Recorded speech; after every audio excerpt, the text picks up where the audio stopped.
حضرت حذیفہ رضی اللہ تعالیٰ عنہ فرماتے ہیں، فتنوں کی جگہوں سے بچو۔ عرض کیا گیا، فتنوں کی کون سی جگہیں ہیں؟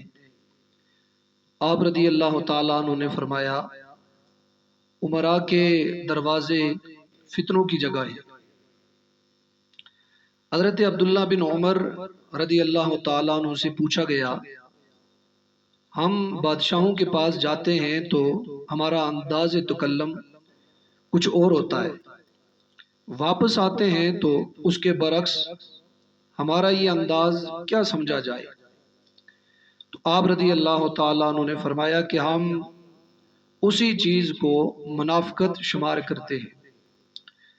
حضرت عبداللہ بن مسعود رضی اللہ تعالیٰ عنہ فرماتے ہیں، جب کوئی شخص کسی بادشاہ کے پاس جاتا ہے تو اس کا دین اس کے ساتھ ہوتا ہے، اور جب وہ واپس لوٹتا ہے تو دین سے خالی ہاتھ۔ پوچھا گیا کہ وہ کیسے؟ آپ رضی اللہ تعالیٰ عنہ نے ارشاد فرمایا، وہ شاہ وقت کو ایسی باتوں سے راضی کرتا ہے جو اللہ تبارک و تعالیٰ کی ناراضگی کا باعث بنتی ہے۔